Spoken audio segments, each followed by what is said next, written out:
ಈಗ ಕುಡಿಯೋ ನೀರಿನ ಸಮಸ್ಯೆ ಇದೆ.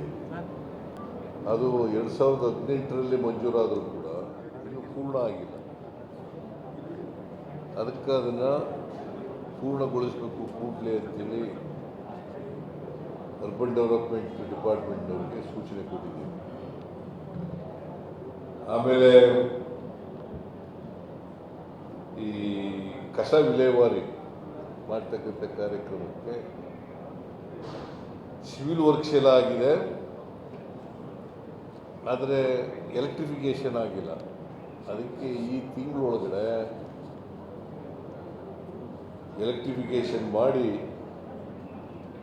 ಅದನ್ನು ಸಾರ್ವಜನಿಕ ಉಪಯೋಗಕ್ಕೆ ಇರಬೇಕು.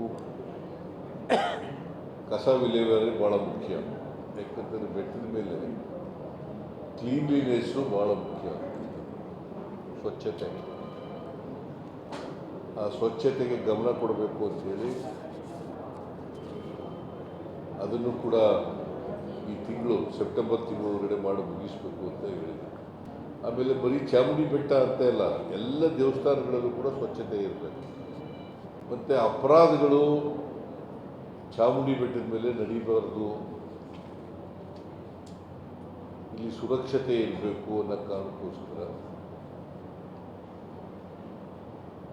ಎಲ್ಲ ಭಾಗಗಳಲ್ಲಿ ಪೊಲೀಸ್ ಡಿಪಾರ್ಟ್ಮೆಂಟ್ನವ್ರ ಜೊತೆಯಲ್ಲಿ ಚರ್ಚೆ ಮಾಡಿ ದೇವಾಲಯದವರು ಎಲ್ಲೆಲ್ಲ ಅಗತ್ಯ ಇರ್ತದೋ ಎಲ್ಲ ಕಡೆ CCTV ಹಾಕಬೇಕು ಅಂತ ತೀರ್ಮಾನ ಮಾಡಿ, ಅದಕ್ಕೆ CSR ಫಂಡ್ನಲ್ಲಿ ಯೂನಿಯನ್ ಬ್ಯಾಂಕ್ ಆಫ್ ಇಂಡಿಯಾದವರು ಮಾಡಿಕೊಡ್ಲಿಕ್ಕೆ ಮುಂದೆ ಬಂದಿದ್ದಾರೆ. ಅಲ್ಲೂ ನಮ್ಮ